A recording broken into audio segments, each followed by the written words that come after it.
김연경의 생생경제.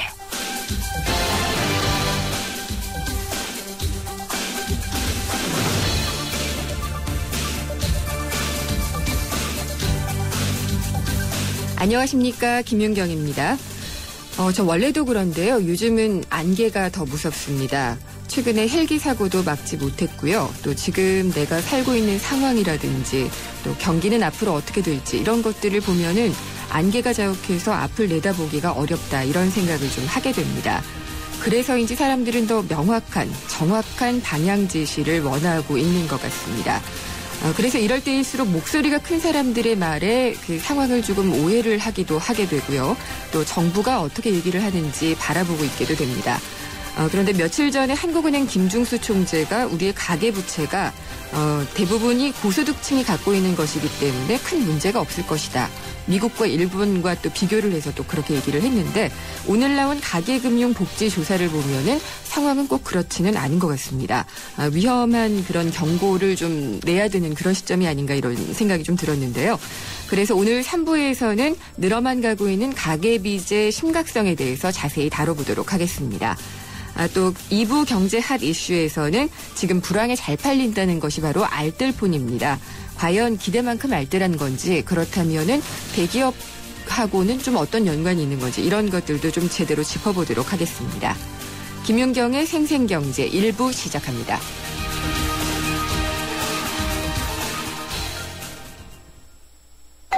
우리 집에 홈보이가 찾아왔어요. 엄마에겐 오디오, 아빠에겐 TV, 아이에겐 동화. 홈보이 하나면 다 되니까 온 가족이 원하는 스마트한 선물. 유플러스 홈보이. 유플러스 매장에서 만나세요. 가입 문의 101. 세계 최고의 탈출 전문가와 가장 완벽한 감옥의 대결. 나우유시미 제작진의 불가능한 플랜이 시작된다. 아놀드 슈왈제네거, 실베스터 스텔론. I'm gonna burn this place to the ground. 이스케이프 플랜 12월 5일 대개봉. 청소년 관람 불가.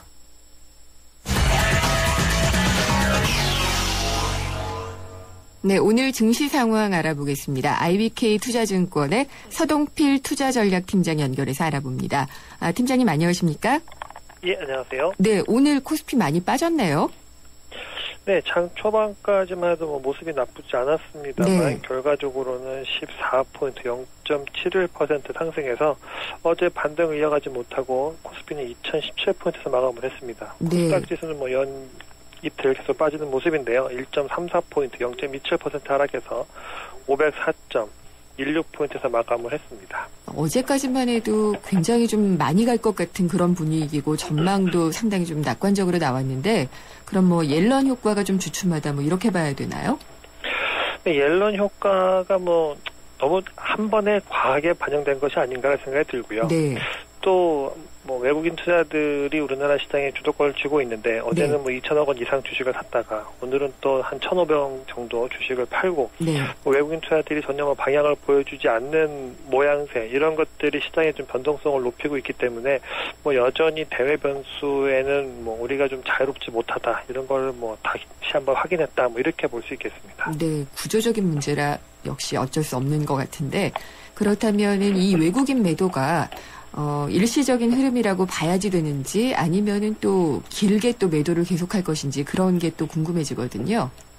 글쎄요, 8월, 9월, 10월 한 석 달간만 보면은 외국인 투자들이 주식을 한없이 사줄 것처럼 이렇게 네. 보였지만 또 11월 들어와서부터는 또 전혀 방향성을 보여주지 않고 있는데요. 네.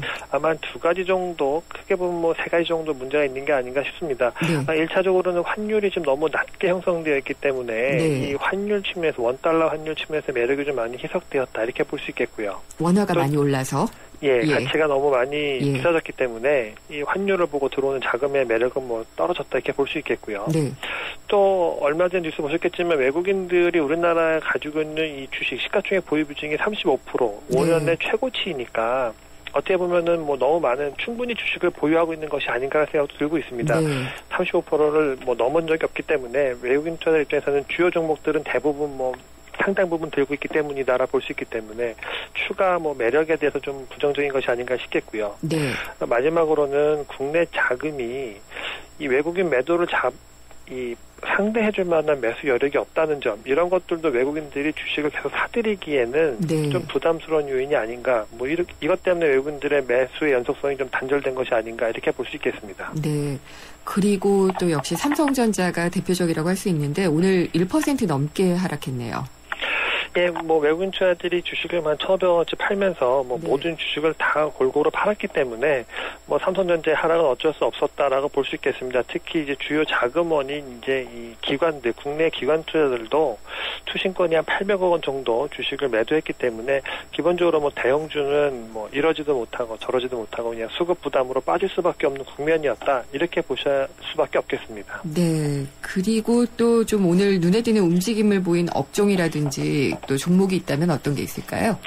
오늘 뭐 업종 측면에서 본다면은 이 은행주들도 좀 많이 빠진 셈이 되었고요. 네. 그 다음에 이 건설 쪽들도 좀 부진한 모습이었습니다. 전반적으로 업황이 안 좋은 건 알았지만 실제적으로 네. 좀 더 위험에 많이 노출되어 있는 것이 아니냐라는 뭐 부정적인 시각, 네. 이런 것들 때문에 그랬고요. 반면에 이제 뭐 전기가스는 이제 한전이 전기요금 올린 수혜가 뭐 어제 이어서 오늘 나타났다, 이렇게 네. 볼 수 있겠습니다.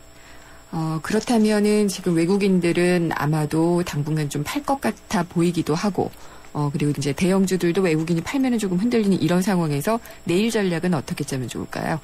그냥 말씀드린 것처럼 하루 좀 사고 하루 좀 팔고 뭐 예측하기가 쉽지 않은 상황입니다만, 지금으로서는 뭐 산다 판다라는 것보다는 외국인들의 매수 강도는 확실히 약해질 것 같다라고 네. 보면은 우리나라 시장도 당분간은 뭐 방향을 보여준다라기보다는 2000에서 2050 사이 박스권에 묶여있을 개연성이 많다, 이렇게 볼 수 있겠고요. 당분간이요? 예, 당분간요. 네. 그렇기 때문에 특별히 방향에 대한 고민보다는 일단 뭐 업종을 선택하시는 쪽이 더 유효하지 않는가 싶습니다. 그래서 네. 그런 차에서 본다고 하면은 지금 뭐 공격적인 주식보다는 삼성전자 비록 빠지긴 했지만 네. 가장 안정적인 주식이라는 것은 이연이었기 때문에 삼성전자 같은 주식이라든지 아니면은 네. 국내에서 이 엔터테인먼트 같은 주식, 이런 뭐 격변기에는 내수주가 상대적으로 방어력이 높기 때문에 네. 엔터테인먼트 주식 같은 쪽에 관심을 가지시는 것이 투자하시기에는 더 편하시지 않을까, 이렇게 보고 있습니다. 근데 엔터테인먼트주라고 하면은 뭐 글쎄요, 불황에는 문화 지출도 좀 많이 줄이게 되고 또 요즘에는 게임 관련해서는 규제도 있고 그래서 조금 악재가 있지 않나요? 근데 반대로 보면 예. 이 엔터테인먼트라는 것이 큰 돈을 들이는 부분이 아니기 때문에요. 오히려 이렇게 뭐 크게 지출하지 않아도, 소소한 돈, 예. 크게 지출하지 않아도 소소한 자금을 들여서 네. 이 레저를 즐길 수 있는 이런 것에 대한 가장 좋은 업종, 네. 이 엔터테인먼트이기 때문에 이쪽에 아마 상대적으로 이런 변동성 높은 장세에서는 조금 좀 방어력이 높지 않을까, 이렇게 지금 전망하고 있습니다. 예, 알겠습니다. IBK 투자증권의 서동필 투자전략팀장이었습니다. 감사합니다. 네, 감사합니다.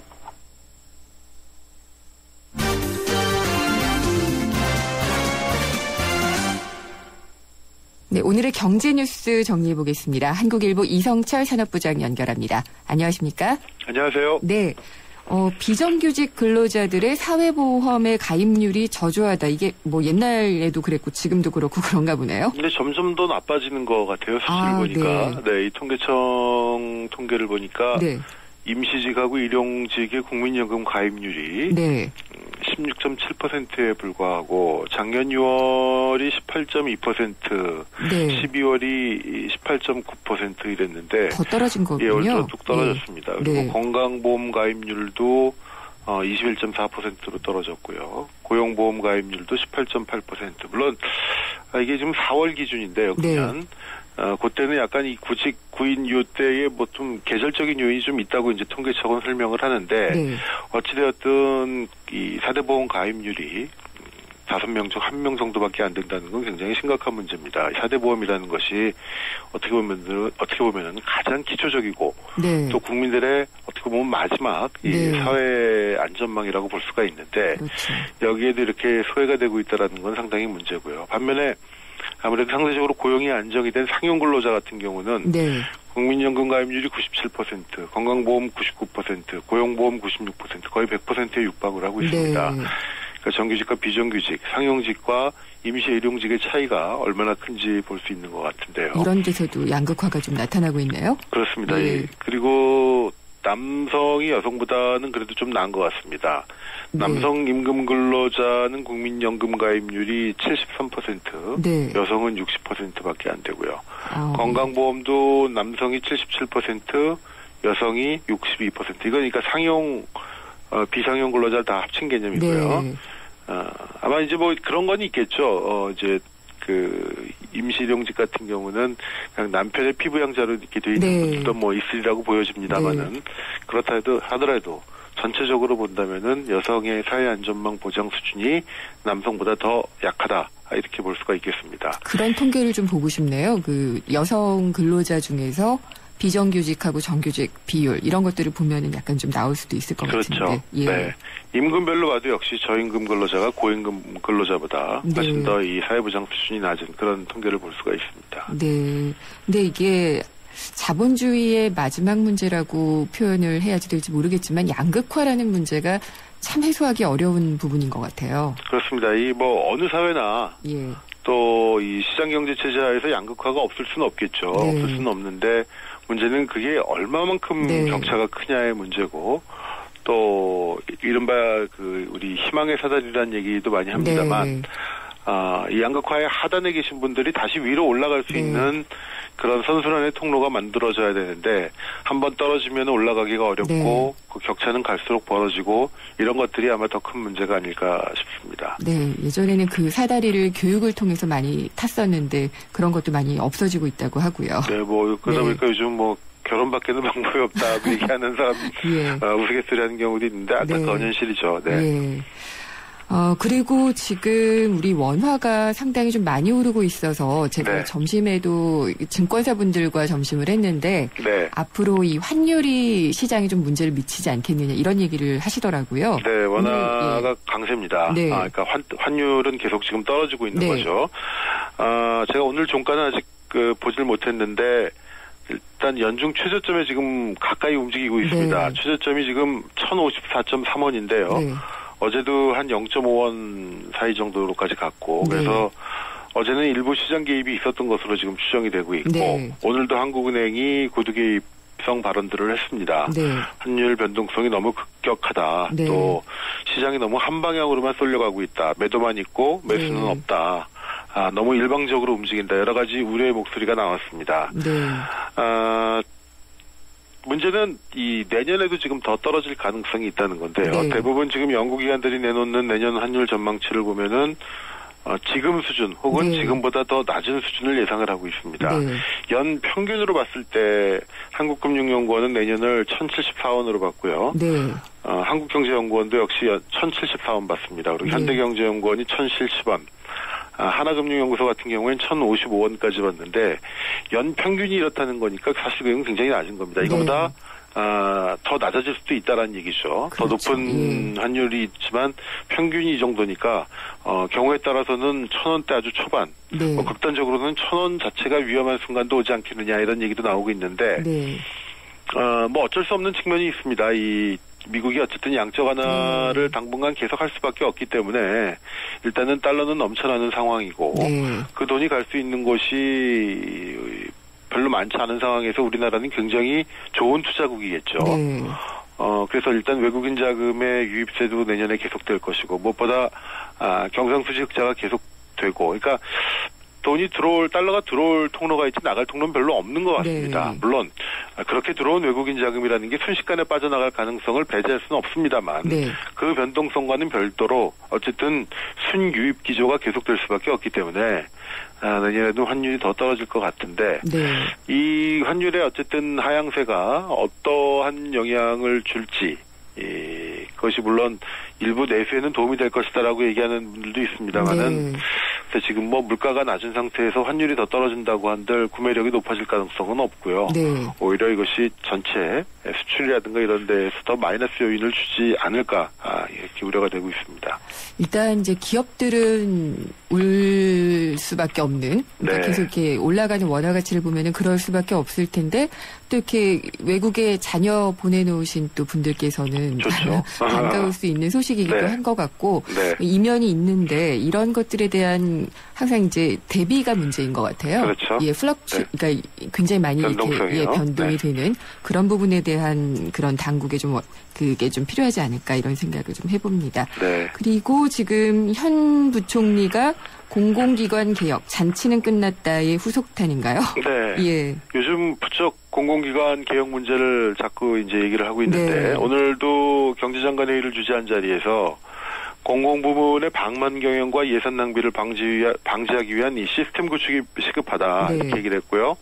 또 투명한 정보 공개를 통해서 공공기관 스스로 네. 개혁할 수 있는 기반을 구축하도록 하겠다. 그리고 여러 가지 의견 수렴 절차를 거쳐서 네. 내달 초까지 아주 강도 높은 공공기관 이 개혁 대책, 네. 방만 경영과 도덕적 해이를 근절할 수 있는 아주 강도 높은 대책을 내달 초까지 내놓겠다 이렇게 얘기를 했습니다. 말은 되게 반가운데요. 네, 어떤 네. 내용이 나올지 모르겠는데 하지만 또 일각에서는 그런 얘기가 있죠. 정부가 계속 낙하산은 한편으로는 낙하산을 네. 내려보내면서 한편으로는 또 계속 개혁 얘기하는 것 자체가 이율배반이고 넌센스 네. 아니냐 뭐 그런 얘기도 있는데 낙하산 근절은 근절대로 해야 될 문제고 네. 하지만 이 어떤 방만한 경영 문제라든가 이런 것들은 이것대로 반드시 추진이 돼야 되는데 글쎄요 하도 근데 뭐 틈만 남은 네. 시간만 남은 하는 얘기지만 한 번도 된 적이 없는 주제여가지고 네. 이번에는 어떨지 모르겠습니다. 그러니까요. 이게 양치기 소년의 그 어떤 결의 같은 네, 그런 그렇죠. 것이라서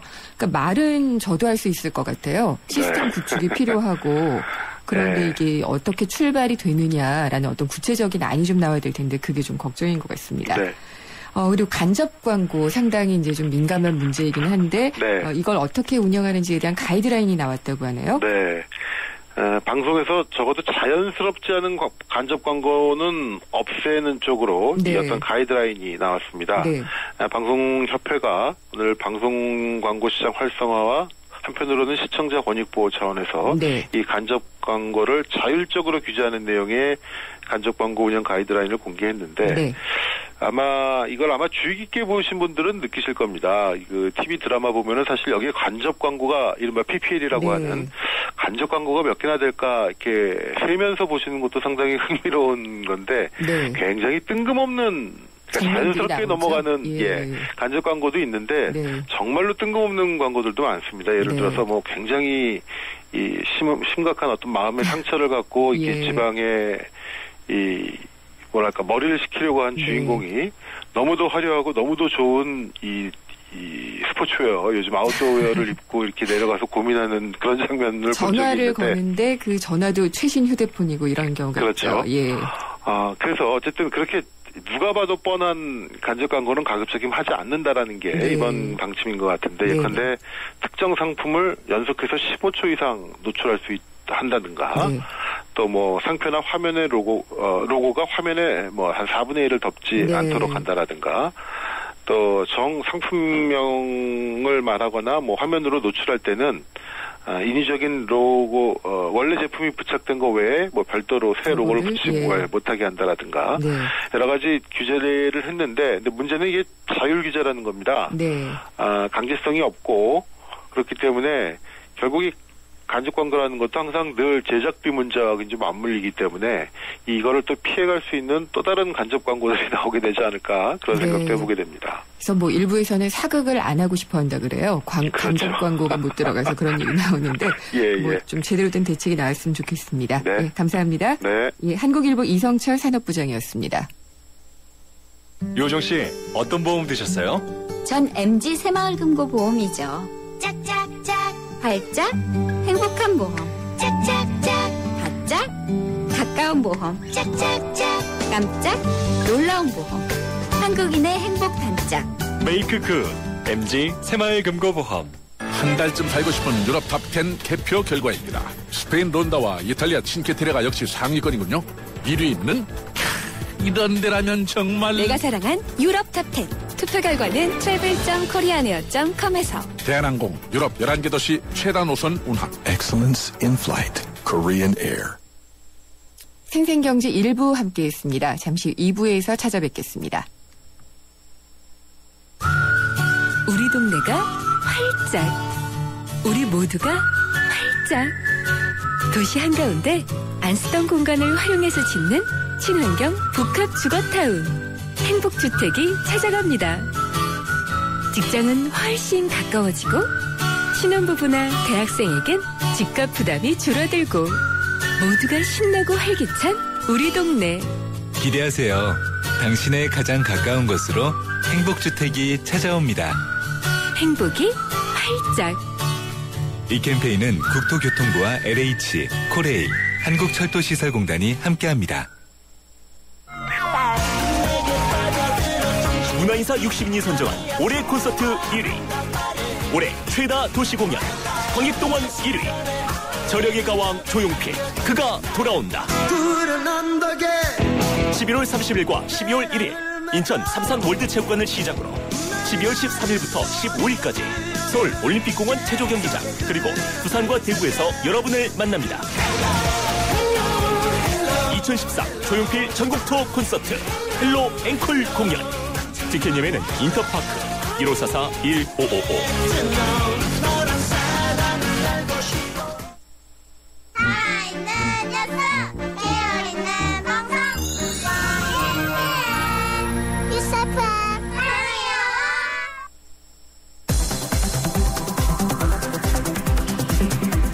한 걸음 더 경제와 가까워지는 오후 김윤경의 생생경제.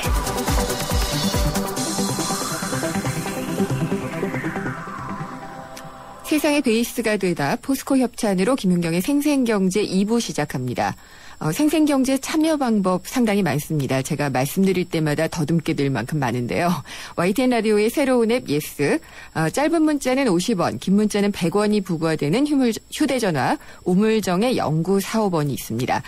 그리고 트위터 YTN 이코노미, 웹사이트 김윤경의 생생경제로 의견 보내주시면은 저희가 많은 의견들을 반영해서 프로그램 만들도록 하겠습니다.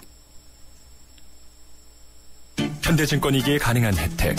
스마트 에이블로 한 달에 한 번 스마트폰 주식 거래를 한다. 통신비를 받는다. 금융상품 거래를 한다. 평가 금액에 따라 통신비 혜택을 더 받는다. 2013년엔 쭉 모두 모아 통신비 이벤트. 자세한 내용은 홈페이지에 에이블 현대증권. 투자 손실에 유의하세요. 나랑 결혼해줄래? 내 속까지 풀 스테인리스로 건강하고 깨끗하게 지켜주고 아껴주고 싶으니까 쿠쿠 풀 스테인리스 2.0 에코. 매일 너와 쿠쿠하고 싶어. 쿠쿠. 김윤경의 생생경제. 네, 알뜰폰 들어보셨죠? 인기가 상당합니다. 생각보다 지금 많은 분들이 알뜰폰에 대해서 문의를 주시거나 궁금해하고 계시는데 알뜰하다고 하니까 진짜 알뜰할 것 같은데 뭐가 알뜰한 건지.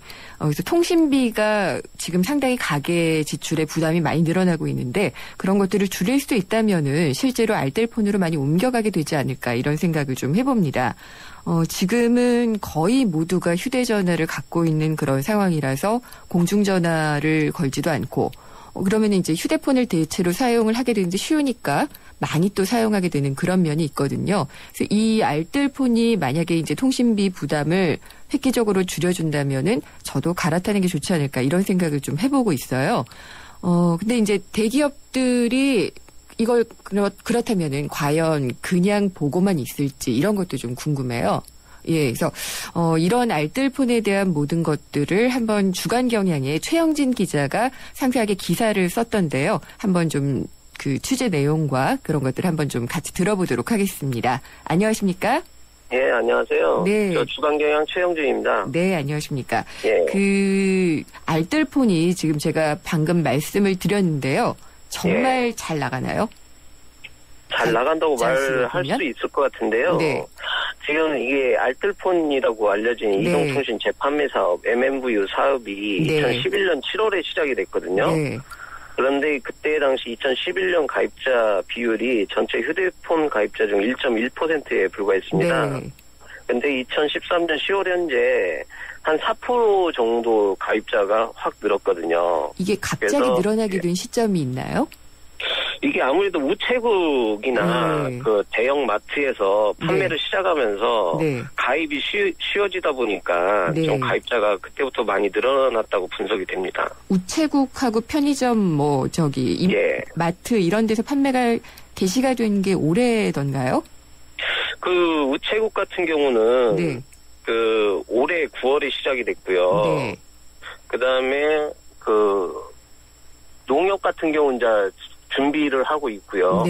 그다음에 대기업이 들어온 게 2012년 초. 그리고 이제 마트가 올해 중순부터 중반부터 들어왔고요. 그래서 올해가 좀 본격적으로 시작이 됐다고 볼 수 있죠. 판매망이 그러니까 판매처가 늘어나고, 그렇게 되니까 이제 많이 접할 수 있게 되는 그런 접점들에서 판매를 하니까 그렇게 됐을 것 같은데, 혹시 알뜰폰 직접 써보셨나요?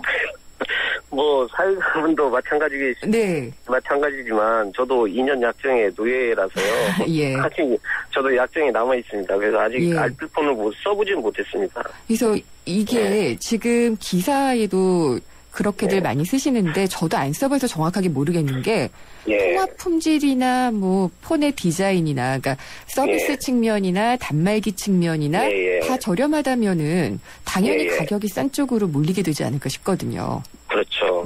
이 통합 품질에 대해서 궁금한 게 많을 것 같은데요. 뭐 업계 관계자 이야기를 들어봐도 이게 이제 알뜰폰이 그 어떤 식으로 시스템이 운영이 되냐면 3대 통신사 망을 빌려서 임대해서 쓰고 있거든요. 이걸 이제 그 임대료를 내는데 이거를 뭐 전문적인 용어로 도매대가라고 합니다. 그래서 3대 통신사 가입자와 알뜰폰 가입자가 똑같은 통신망을 쓰기 때문에 통합 품질은 똑같다고 보시면 됩니다. 기술적으로는 그렇네요. 그리고 휴대폰 뭐 디자인 같은 경우는 과거에는 이제 폴더폰이나 피처폰 우리가 흔히 예전에 썼던 폰들 위주였는데 지금 이제 최신 스마트폰도 나오기 때문에 그 뭐 디자인 부분에서는 뭐 현재 스마트폰 쓰는 분이랑 거의 동일하다고 보면 됩니다.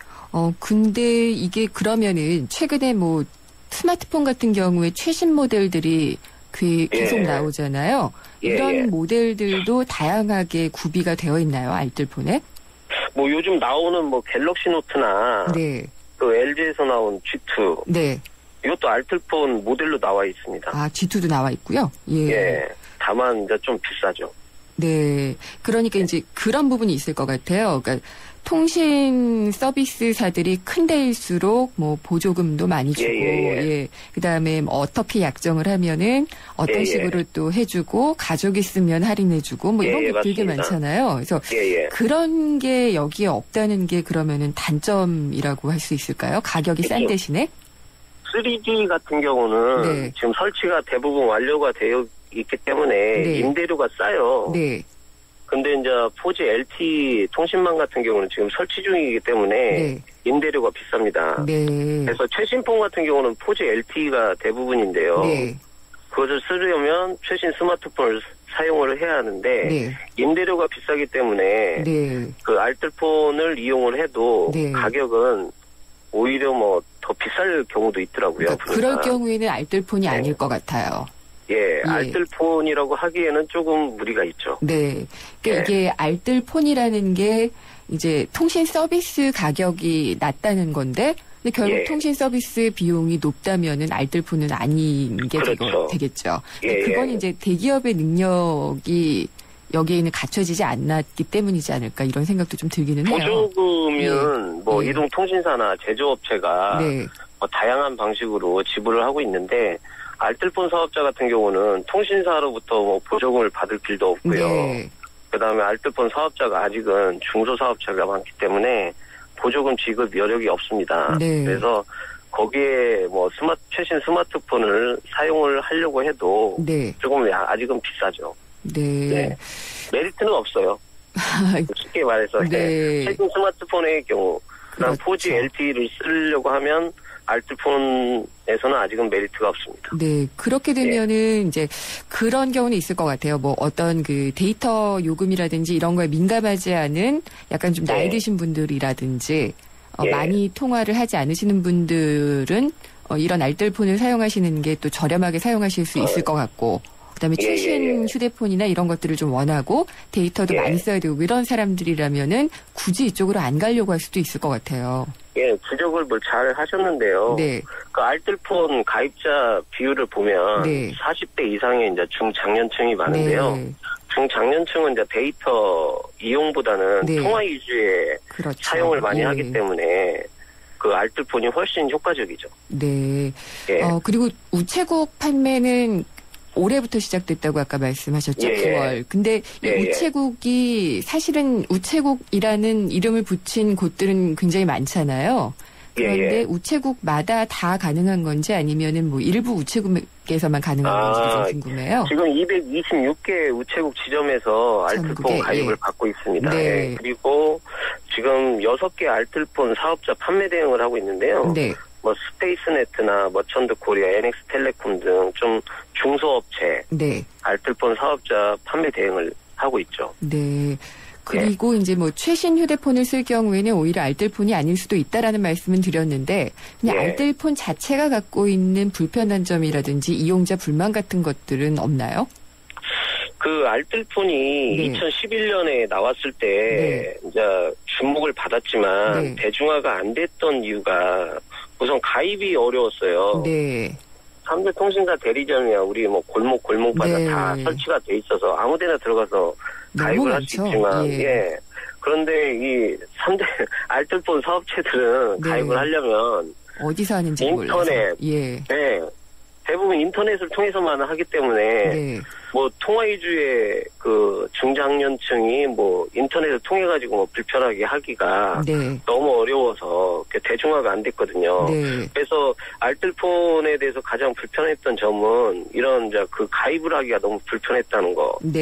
이게 가장 큰 문제였는데 이게 우체국이나 농협, 뭐 대형마트, 그다음에 뭐 인터넷 쇼핑몰 이런 데서 이제 판매를 하기 시작했으니까요. 그런 불편한 점은 조금 덜어질 거라고 이렇게 예측할 수 있습니다. 네. 그리고 지금 보니까 뭐 CJ나 이런 곳들, 그러니까 대기업 계열사도 지금 점유율을 좀 늘려가고 있는 것 같던데 이게 뭐 사업하는 것 자체를 막을 수 없겠지만은 그 알뜰폰 사업자들의 밥그릇 뺏는 것이 아니냐 이런 지적도 있거든요.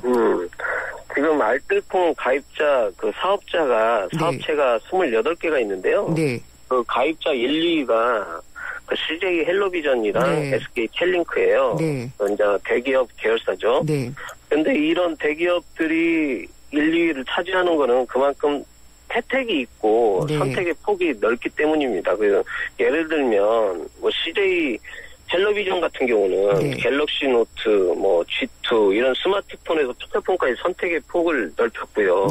요금제도 다양하게 내놨거든요. 그래서 이게 주요해서 한 20만 가입자가 늘어나고 있는데요.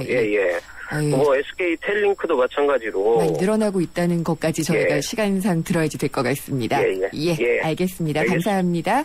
고맙습니다. 주간경향의 최영진 기자였습니다.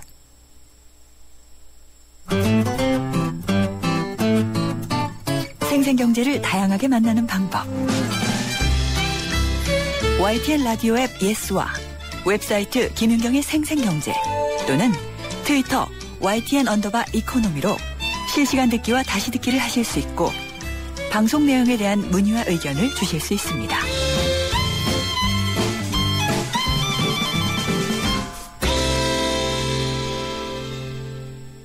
살림살이 나아지는 여심 잡는 경제 시간입니다. 전세가 문제한 것 같습니다. 보증금이 지금 계속 오르고 있는데 덩달아서 오르는 것이 중개수수료라고 합니다. 그러니까 전셋집 지금 구하기도 힘들고 보증금을 더 주기도 힘든데 여기에다가 또 이 중개수수료까지 많이 줘야 되니까 좀 더 부담이 더 늘어나고 있는데요. 여기에 대해서 좀 더 자세히 알아볼까 합니다. 오늘 생활경제상담센터 푸른살림의 박미정 센터장 연결돼 있습니다. 센터장님 안녕하십니까? 네, 안녕하세요. 네. 근데 이게 진짜 그런 건가요? 전세 중개 수수료가 어떻게 매매 중개 수수료를 넘어섰죠? 이게 일단은 중개 수수료의 시스템부터 좀 알아보셔야 될 것 같아요. 이 전세 같은 경우를 좀 보니까 5천만 원 미만은 거래 금액의 최대 0.5%의 20만 원 한도 정도라고 하고요. 예, 5천만 원에서 1억 원은 0.4%의 30만 원 한도. 네. 1억에서 3억은 0.3%, 네. 3억 원 이상은 0.8%. 뭐 이런 식으로 이렇게 구간을 나누어서 네. 요율을 서로 다르게 적용을 한다고 합니다. 뭐 일률적으로 방향이 있는 것도 아니네요. 네, 그러네요. 네. 그래서 거래 금액이 올라갈수록 요율을 점점 낮추는 거는 네. 전세 수수료 액수 부담이 워낙 커지니까 이제 그렇게 한 거고요. 네. 근데 갑자기 3억 원 이상대에서 갑자기 올렸거든요. 0.8%로. 그거는 이제 고가 주택에 대한 전세에 대해서 상대적으로 좀 비싼 수수료를 부과하겠다라는 네. 의도에서 그렇게 정해졌다고 합니다. 네. 근데 문제는요, 그러니까 이거는 예전에 이제 이게 설정이 됐던 거고, 네. 현재 2013년 11월 현재는 네. 서울의 아파트의 평균 전세 가격이 3억 500만 원이라고 해요. 아, 그런 게 0.8%가 적용이 되겠네요? 네, 이렇게 예. 평균가입니다, 이게. 네. 고가가 아니라는 거죠. 그리고 서울 전체 아파트 중에서 3억 원 이상의 전세 비중이 39%. 전셋집의 10곳 중에 4곳에 해당된다고 해요. 거의 절반에 가깝네요. 예. 그렇죠. 그러니까 네. 최대 내면 이제 한 240만 원에 상당하는 중개 수수료가 발생되게 되니까 네. 이거는 지금은 약간 일반 중산층이나 이제 서민층이 사는 이제 이 가격이라고 보여지는 건데 네. 근데도 상대적으로 지나치게 수수료가 좀 비싼 거 아니냐라는 이제 문제 제기가 있는 거죠. 네, 그러니까 이제 이게 고가의 아파트가 아닌데 평균적인 네. 아파트인데 그 요율을 물어야 되니까 이제 비싸게 됐다 이런 말씀이신데 네네. 그러다 보니까 이제 매매 중개 수수료보다 전세 중개 수수료가 더 높은 그런 역전 현상이 나타나고 있다 그런 말씀이네요. 그렇죠. 그러니까 네. 매매 수수료도 이제 구간별로 또 다르게 적용이 되더라고요. 얼마에 얼마씩 되나요?